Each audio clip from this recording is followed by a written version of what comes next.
साथियों, जैसा कि आप सभी लोग जानते हैं कि पिछड़े वर्ग के लोगों के द्वारा एक लंबे समय से जाति आधारित गिनती एवं ओबीसी की जाति आधारित गिनती को लेकर के लगातार मांग की जा रही है।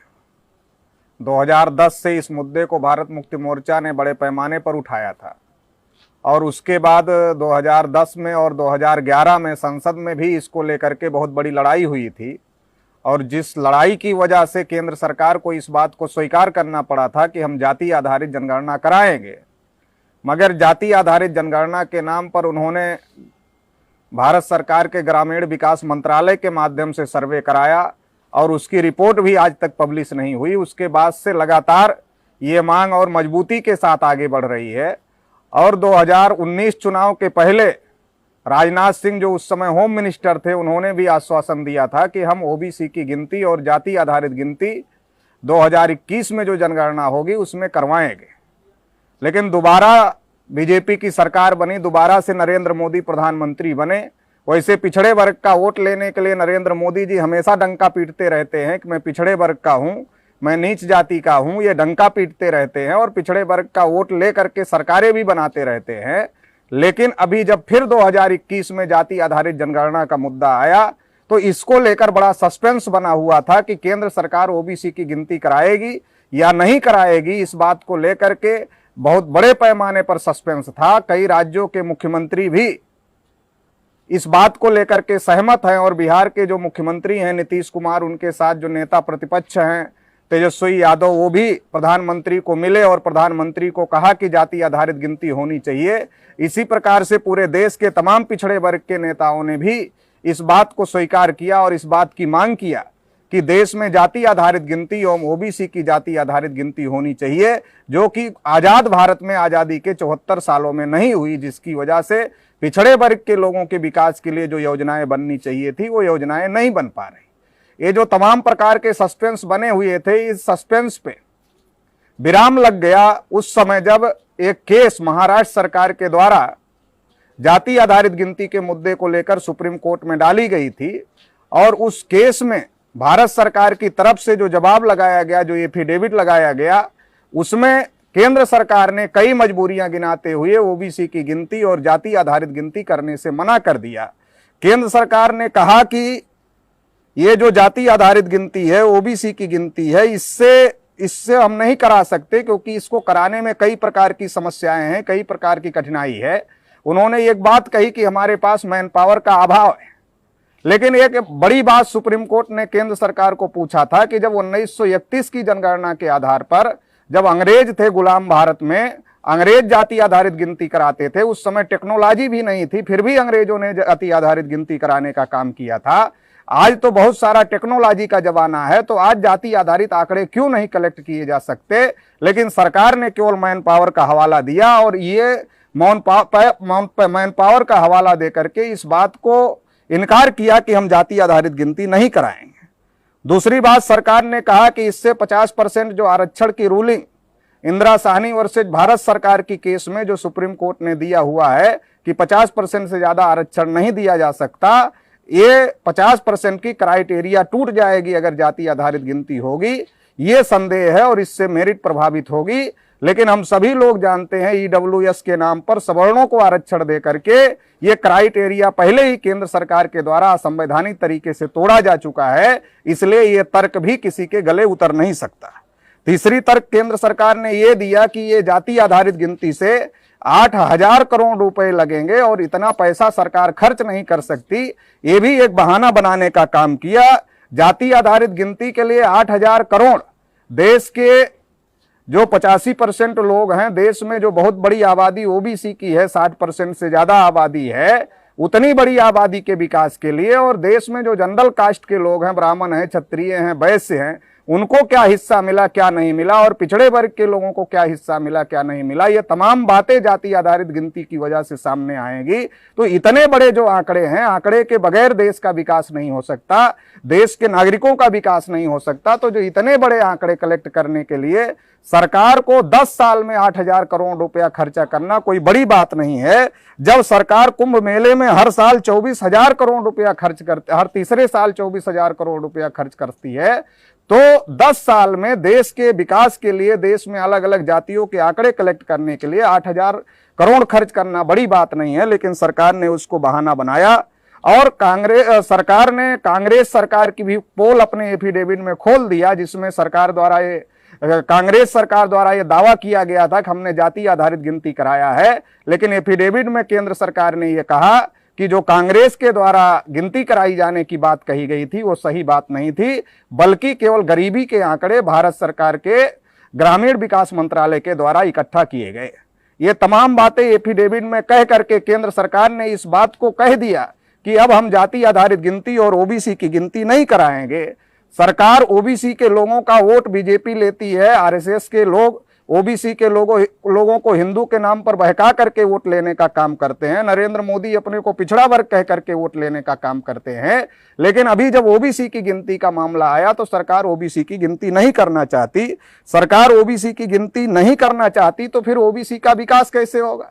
अगर ओबीसी के डाटा ही नहीं कलेक्ट होंगे, सरकार ओबीसी का डाटा कलेक्ट नहीं करेगी, तो ओबीसी के लिए जो अलग से योजनाएं बनाई जानी चाहिए ओबीसी के विकास के लिए, वो भी संभव नहीं है। और अगर वो संभव नहीं है तो इससे ओबीसी का विकास संभव नहीं है। इसका मतलब यह है कि हमारा वोट तो आरएसएस बीजेपी के लोग लेते हैं, लेकिन हमारा विकास नहीं करना चाहते। एक तो ये बात ओबीसी के लोगों को समझने की जरूरत है।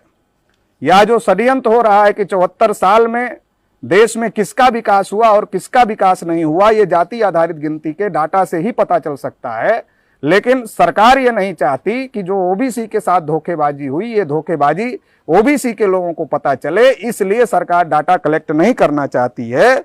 और अभी सरकार में जो प्रधानमंत्री जी हैं वो खुद अपने को ओबीसी कहते हैं। 28 मिनिस्टर ओबीसी के लोगों को बनाए गए, 28 मिनिस्टर ओबीसी के हैं और प्रधानमंत्री खुद अपने को ओबीसी कहते हैं। इसका मतलब ओबीसी का चेहरा दिखा करके वोट लेने की तैयारी तो लगातार चल रही है, लेकिन ओबीसी को हक अधिकार देने की बात ना तो प्रधानमंत्री जी कर पा रहे हैं, ना उनके 28 मंत्री ही कर पा रहे हैं।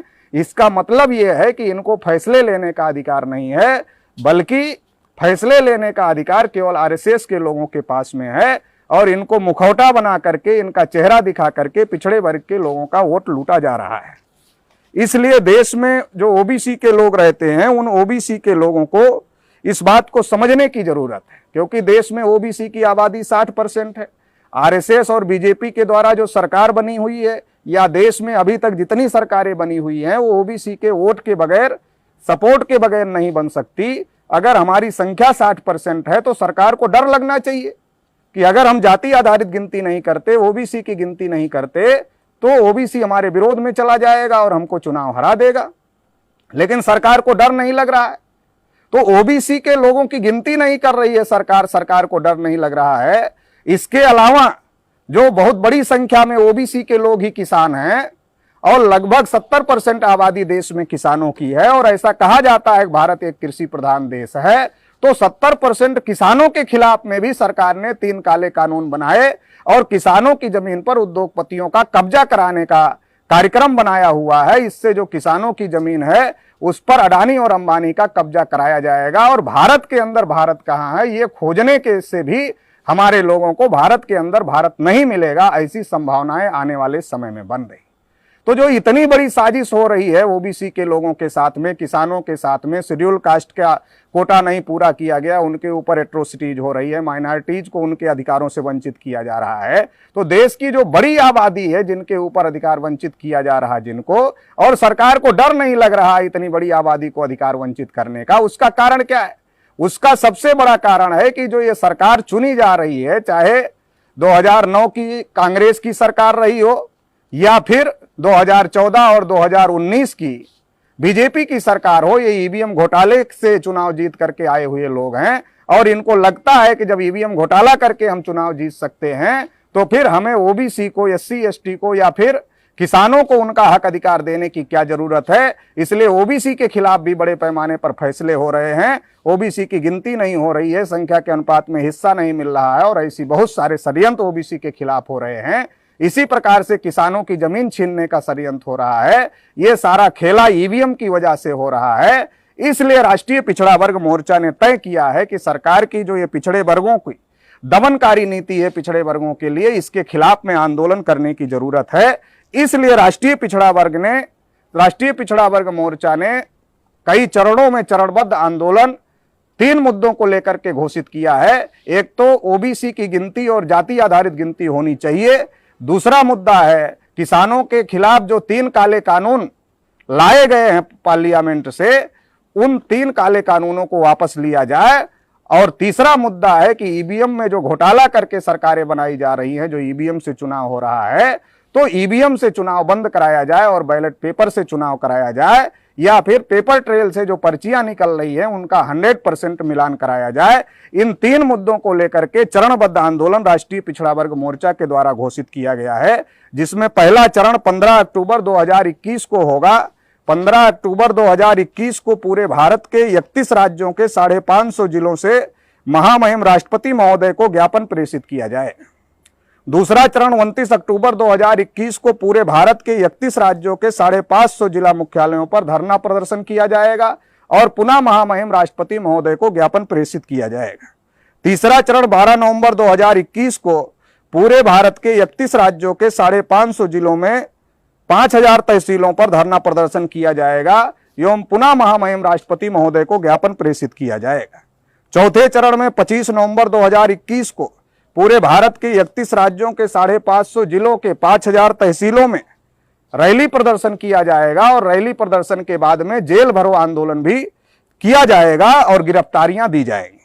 और 5वें चरण में 10 दिसंबर 2021 को भारत को बंद किया जाएगा, क्योंकि अब जब सरकार पिछड़े वर्ग के हित के मुद्दे नहीं लागू कर रही है, पिछड़े वर्ग की आवाज नहीं सुन रही है और किसानों की आवाज नहीं सुन रही है और तमाम जो SC ST और माइनॉरिटीज के हक अधिकार हैं उनको भी खत्म करने का काम कर रही है, संविधान के विरोध में और देश के विरोध में काम कर रही है सरकार, तो इसलिए अब हमारे सामने आंदोलन के अलावा और भारत बंद के अलावा कोई विकल्प नहीं है। इसलिए राष्ट्रीय पिछड़ा वर्ग मोर्चा ने यह आंदोलन घोषित किया है।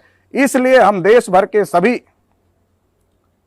राष्ट्रीय पिछड़ा वर्ग मोर्चा के कार्यकर्ताओं को, पदाधिकारियों को, शुभचिंतकों को और SC ST OBC माइनॉरिटीज के तमाम संगठन चलाने वाले लोगों को, उनके कार्यकर्ताओं को, पदाधिकारियों को, शुभचिंतकों को, जिनकी संविधान में आस्था है, जिनकी इस बात में आस्था है कि देश में सबके साथ न्याय होना चाहिए और सबके हक अधिकार की लड़ाई होनी चाहिए, इस देश में जिसकी जितनी संख्या है उसको उतना हिस्सा मिलना चाहिए, इस बात में जो विश्वास रखने वाले लोग हैं उन सभी लोगों को एकजुट हो करके इस आंदोलन को सफल बनाने की जरूरत है। और 10 दिसंबर को जो हम लोग भारत बंद कर रहे हैं, उस भारत बंद को भी बड़े पैमाने पर सफल करने की जरूरत है। आप लोग मिलजुल करके इस आंदोलन को सफल करेंगे, इसके लिए आप सभी लोगों से अपेक्षा है। आभार, धन्यवाद।